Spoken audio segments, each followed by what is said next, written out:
What's up, everybody? We're going to smack a dab and talk about how I exactly knew that Kamala Harris and Joe Biden was going to be the ticket coming up. And I'll admit, first things first, that Kamala Harris, at the best of times, when I was guessing it, was like was an outside shot at best. VP picks are always an outside shot at best. But man, when you nail it like I nailed it on this election, fuck, ooh-wee, does it feel good. Kamala Harris, further out, she was a tough choice, but she was one of my choices. Early on, my three choices were, Hillary Clinton, the Wicked Witch of the West, the Devil of the United States, Body Count herself. Fucking, then it was a sensible candidate for president, hopefully, in 2024, Dr. Tulsi Gabbard. Then, number 3, which shot to number 1, or, I guess she was number 2 because Hillary was always number 3, was Kamala Harris after she took office. After Kamala Harris took office, I always thought she was in line. She fits the sort of VP lineup. And on top of that, she fit the most number 1 important qualifier that's the same qualifier for presidential nominee Joe Biden. I almost called him president-elect, but I really don't think that's the case. Certain people, I guess, really hope that happens, but we'll see. It's going to be President Kamala Harris because they're going to tell Joe Biden he's going to die of a heart attack, and we're going to get Kamala. So, there's a club in Washington. And the only person left on the Democratic side of that club was old creepy Joe. Old sleepy Joe. He was the only motherfucker left kicking around, and mostly because he got lost in their broom closet for the last couple of years, and he just found his way out.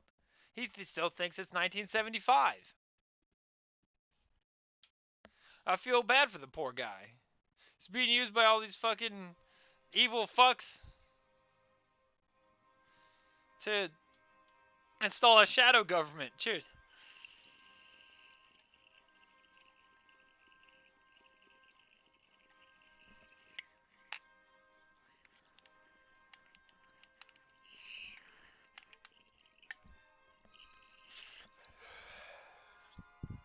Popularity has something to do with it.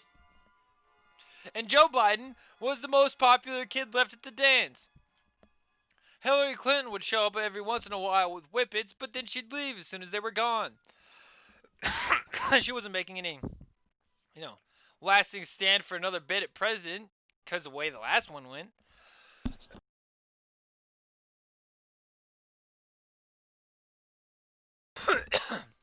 But the only person left dancing by himself in the corner was old Joe. Was old sad Joe. The only one left.